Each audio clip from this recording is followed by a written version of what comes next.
Bonjour tout le monde, on continue ensemble avec le même sujet, c'est le sujet maths bac Amérique latine du 27 mars 2023 et dans cette vidéo on va corriger l'exercice 2 sur l'étude des fonctions. Donc si vous voulez voir le sujet, dans la partie de qu'est-ce qu'on a? Alors l'exercice 2, on a la fonction f de x, il y a deux parties. D'abord dans la partie A on étudie une fonction auxiliaire qui est la fonction g de x. Ensuite, dans la partie B, on fait l'étude de la fonction f de x. Donc, dans cette première partie, on a la fonction f qui est définie sur R et on a l'expression de f de x qui est l'exponentielle 3x moins 2x moins 1 fois exponentielle x. Donc, partie A, étude d'une fonction auxiliaire qui est la fonction g et qui est définie sur R par l'expression g de x égale 3 exponentielle 2x moins 2 moins 3. Et la première question consiste à déterminer la limite de cette fonction en moins l'infini, ensuite en plus l'infini. Pour calculer cette limite, qu'est-ce qu'on voit ici? Elle est composée, en fait, c'est une somme d'une fonction exponentielle plus une fonction d'un polynôme de degré 1. Et pour la fonction exponentielle, lorsque x tend vers moins l'infini, égale à 0. Donc la limite totale égale à plus l'infini. Pourquoi?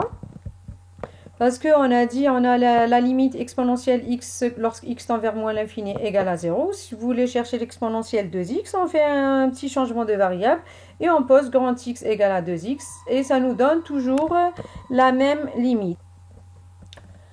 Et aussi la limite de moins 2x moins 3 égale plus l'infini lorsque x tend vers moins l'infini. Pourquoi? On a moins 2 qui est un nombre négatif fois moins l'infini, ça nous donne plus l'infini. Et plus l'infini fois une constante qui est moins 3, ça reste toujours plus l'infini. Et plus l'infini plus 0, ça nous donne par somme plus l'infini.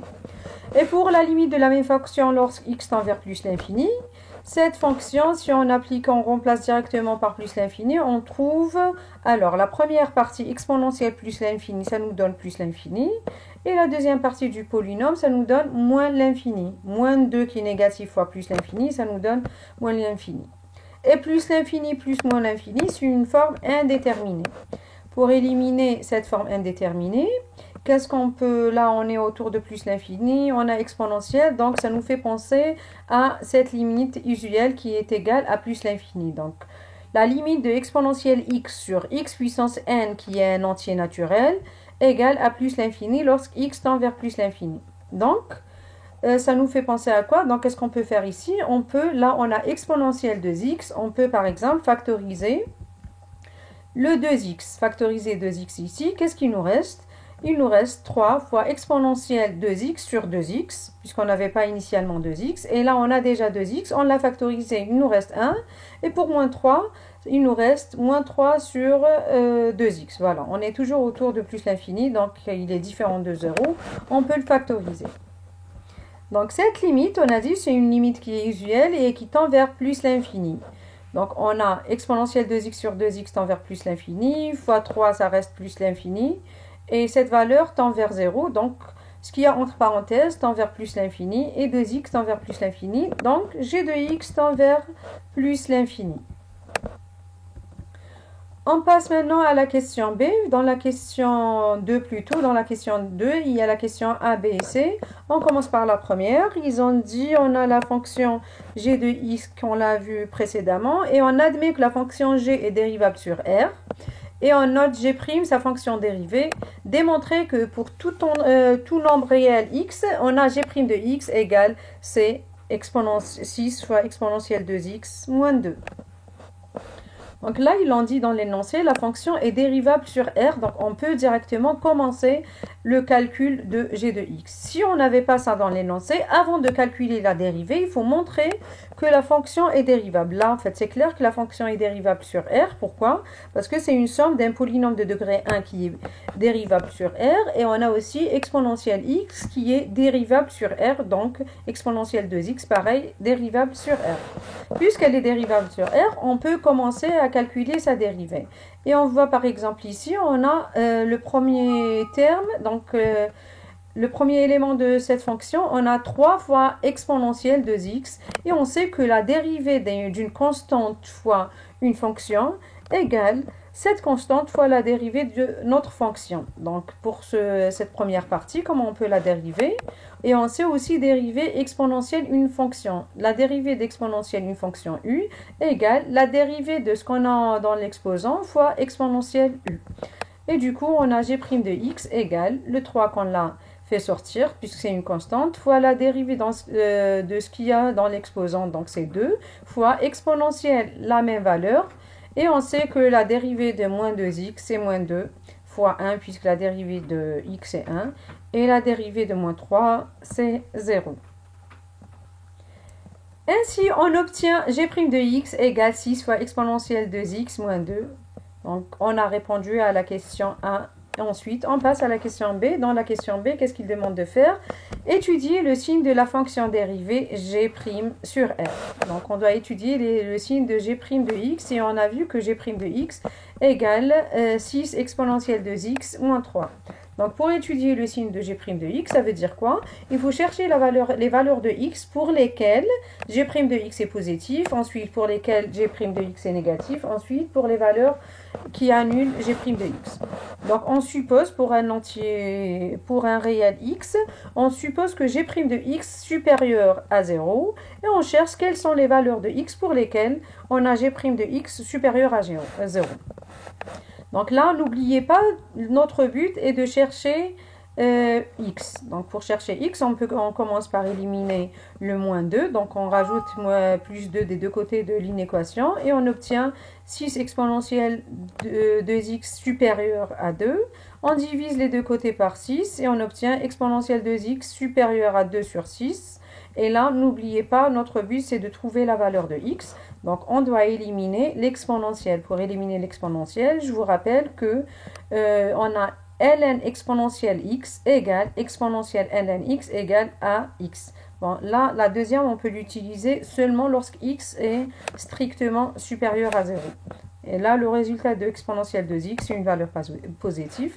Donc, on peut introduire la fonction exponentielle des deux côtés. En plus, il faut confirmer que les deux valeurs sont positives, on a confirmé. Aussi, on a la fonction ln, c'est une fonction qui est strictement croissante. Donc, si on introduit la fonction ln des deux côtés de l'inéquation, le signe de cette inéquation ne change pas, puisque c'est une fonction croissante. Si c'était une fonction décroissante, là, on change le signe de l'inéquation. Et on a dit ln exponentielle x, ça nous donne x. Donc ln exponentielle de x, donc ln c'est l'inverse de l'exponentielle, donc ça s'annule. Et on obtient 2x. Et de l'autre côté, comment on peut simplifier ln 1 sur 3? On a ln 1 sur x égale moins ln x. Donc ln 1 sur 3, c'est moins ln 3. On a besoin de x, on divise les deux côtés par 2 et on obtient x strictement supérieur à moins ln 3 sur 2. Donc c'est bon, on a pu conclure que g' de x supérieur à 0, si seulement si x appartient à l'intervalle moins ln 3 sur 2 jusqu'à plus l'infini. Et du coup, est aussi inférieur à 0 sur l'autre partie de R. Donc c'est-à-dire sur l'intervalle moins l'infini jusqu'à moins ln 3 sur 2. Et pour 0, vous pouvez encore confirmer, vous mettez g' de x égale 0, on résout l'équation et on trouve x égale moins ln 3 sur 2. Donc là, avec ce tableau qu'on a ici, on a répondu à la question B. Positif sur cet intervalle, négatif sur l'intervalle qui est là, et nul lorsque x égale moins ln 3 sur 2. Et la dernière question de la dernière partie, donc la question 2C. Il demande alors en déduire le tableau de variation de la fonction g sur r. Puisqu'on a le signe de g' de x, qu'est-ce qu'on peut dire? Alors, sur le premier intervalle moins l'infini moins ln 3 sur 2, on a g' de x est négatif. Donc, la fonction dérivée est négative. Donc, la fonction g est décroissante. Et sur l'intervalle où la dérivée est positive, la fonction g est croissante. En plus, on peut calculer ou on peut compléter le tableau de variation par les limites qu'on a trouvées dans la première question. Donc, on a déjà calculé la limite de g de x en moins l'infini et plus l'infini. On a trouvé plus l'infini des deux côtés. Et là, on a juste à calculer g de cette valeur. Donc, g de moins ln 3 sur 2. Pour le faire, on remplace juste là x par moins ln 3 sur 2 et on trouve 3 fois exponentielle 2 fois moins ln 3 sur 2, donc on peut simplifier le 2 et 2, moins, ici pareil, on simplifie le 2 et 2, il nous reste moins et moins ln 3 plus 3. Et là aussi, regardez ce qu'on obtient. On obtient alors normalement moins ln 3 et moins ln 3, d'après cette propriété, égale ln 1 sur 3. Et on obtient exponentielle ln 3. Aussi, on peut le simplifier et ça nous donne seulement 1 sur 3 fois le 3 qu'on avait initialement. Donc, on obtient 3 sur 3, ce qui nous donne un 1. Avec le moins 3, ça nous donne moins 2. Et plus, bien sûr, ce qu'on avait ici, ln 3. Donc, on met cette valeur dans le tableau de variation. Donc, on a répondu. Et alors, dans la deuxième partie de cette question C, ils disent « Vérifie que la fonction g admet un minimum égal à ln3 moins 2 », ce qui est le cas ici. Pourquoi c'est un minimum? Pourquoi? Parce que là, on voit sur le tableau de variation, c'est la plus petite valeur de la fonction g. Alors, on a toutes les valeurs ici, on va de plus l'infini, on descend jusqu'à cette valeur. Après, on remonte jusqu'à plus l'infini. Donc, le minimum, c'est cette valeur-là. Et la troisième question, on a aussi deux parties. Dans la partie A, il demande de montrer que x égale à 0 est une solution de l'équation g de x égale à 0. Donc, qu'est-ce qu'on fait pour vérifier que x est une solution? On remplace x par 0 dans l'expression de g de x. Donc, on calcule g de 0 et on trouve 3 fois exponentielle 2 fois 0 moins 2 fois 0 moins 3. Et on sait qu'exponentielle 0 égale à 1. Donc, exponentielle 2 fois 0 qui est 0, ça nous donne 1 et on obtient 3 fois 1 moins 0 moins 3, ce qui donne bien 3. Donc, 3 fois 1, ça fait 3, moins 0, ça fait 3, 3 moins 3, ça nous donne 0. Donc, on a répondu à cette question et on a confirmé que 0 est une solution de l'équation g de x égale à 0. Dans la partie B, alors, la question B, montrer que l'équation g de x égale à 0, admet une deuxième solution non nulle, notée alpha, dont on donnera un encadrement, en fait, avec un chiffre après la virgule. D'amplitude 10 puissance moins 1. On revient toujours à notre tableau de variation, et on va voir. Alors, on a dit que x égale à 0, c'est une solution, mais on voit bien sur l'intervalle ici, de moins l'infini jusqu'à moins ln 3 sur 2, la fonction est strictement décroissante. Et on va de plus l'infini vers une valeur qui est le minimum. Et cette valeur, elle est négative. Pour passer d'une valeur positive vers une valeur négative, forcément, on passe par 0. Cela, on peut le confirmer avec le théorème des valeurs intermédiaires. Donc, d'après le théorème des valeurs intermédiaires, l'équation g de x égale à 0 admet une unique solution sur l'intervalle moins l'infini jusqu'à moins ln 3 sur 2. Et les conditions sont vérifiées, les conditions de ce théorème. La fonction est continue et strictement décroissante sur cet intervalle et elle passe d'une valeur positive vers une valeur négative ou vers une valeur négative vers une valeur positive. Donc, on a une seule solution. Il demande l'encadrement. Là, l'encadrement, on a trouvé avec la calculatrice. Alpha est entre moins 1,5 et moins 1,4. Comment on peut obtenir aussi cet encadrement? On trace notre graphe pour avoir juste une idée de la valeur alpha. Et là, on voit que le graphe passe deux fois par l'axe des abscisses. Donc, on a deux solutions. La première solution, on l'a confirmée. Et là, on s'intéresse à cette deuxième solution qui est alpha. Et on voit bien que alpha est entre moins 2 et moins 1. Donc, on trace le tableau des valeurs. Et là, en fait, on donne la valeur min de x qui est moins 2 et le max c'est moins 1. Et on cherche la valeur où on est proche de 0. Là, ce qu'on remarque ici, on a des valeurs positives. Après, on passe à une valeur négative. Donc, on passe par 0 entre cette valeur pour la valeur de x qui est entre moins 1,5 et moins 1,4. Donc, on obtient alpha entre moins 1,5 et moins 1,4. La quatrième question, déduire des questions précédentes le signe de la fonction g sur l'ensemble R. Donc, toujours avec ce tableau, et on a dit que la fonction g, elle s'annule lorsque x égale à 0, et aussi, elle s'annule lorsque x égale à alpha. Donc, qu'est-ce qu'on peut constater ici? Les valeurs de g, ils sont comment? Sur cette partie-là, on passe de plus l'infini à 0, donc les valeurs sont positives. Donc de moins l'infini à alpha, les valeurs de g, ils sont positifs. Ensuite, là, on n'a que des valeurs négatives, elle est décroissante de 0 vers une valeur négative. On remonte toujours vers 0. Donc sur l'intervalle alpha 0, notre fonction est négative. Ensuite, de 0 à plus l'infini, en fait, elle est continue, croissante, donc les valeurs sont positives. Donc, conclusion, on a g de x est strictement positif sur l'intervalle moins l'infini alpha ouvert, ensuite aussi de 0 jusqu'à plus l'infini. Les valeurs sont négatives lorsque x entre alpha et 0, bien sûr, l'intervalle ouvert, et la fonction est nulle, donc g de x égale à 0 lorsque x égale à alpha ou bien lorsque x égale à 0. On passe maintenant à la partie B où on doit étudier la fonction f. Donc la fonction f qu'on a vue au début de l'énoncé de cet exercice. Et la première question, on a la fonction f est dérivable sur R et on note f', sa fonction dérivée. Il demande de démontrer que pour tout nombre réel x, on a f' de x égale exponentielle x fois g de x. Alors, et la fonction g de x qu'on a vu dans la première partie, on avait aussi l'expression de g de x précédemment. Donc là, on a la fonction f de x et on voit bien que la fonction déjà, elle est dérivable sur R. Ils l'ont dit dans l'énoncé, donc on peut commencer à calculer sa dérivée. Là, pareil, on a la fonction exponentielle, aussi plus une fonction d'un polynôme de degré 1 fois la fonction exponentielle. Et on sait dériver chacune des deux parties. Donc, pour la partie exponentielle, on a l'exponentielle, une fonction, sa dérivée nous donne la dérivée de ce qu'on a sur l'exposant fois exponentielle, la même fonction u.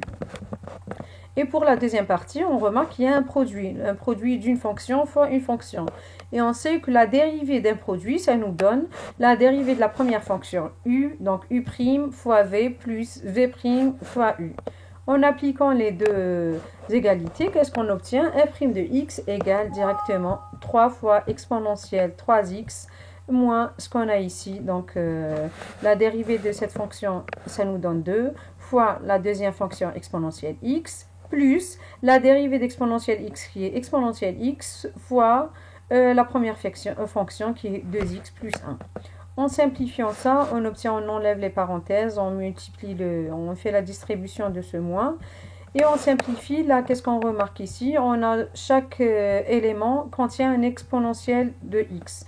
Et le premier, exponentielle 3x, qu'on peut l'écrire comme ça, exponentielle 2x fois exponentielle x. Pourquoi? Parce qu'on a exponentielle x ou bien n'importe quelle valeur a puissance a plus puissance x plus y, ça nous donne a puissance x fois a puissance y. Donc ça marche aussi pour l'exponentielle. Donc puisqu'il y a l'exponentielle x qui est commun, donc on peut le factoriser pour obtenir exponentielle x fois ce qu'on a ici entre parenthèses. Et ce qu'on remarque ici, exponentielle x fois ce qu'on a ici, on l'a déjà vu, c'est bien la fonction g de x. Donc f' de x égale exponentielle x fois g de x comme ils l'ont demandé dans la question 1. Donc c'est bon, on a répondu à la première question. Concernant la deuxième question, il demande alors, on déduire alors le signe de la fonction dérivée f', puis les variations de la fonction f sur R.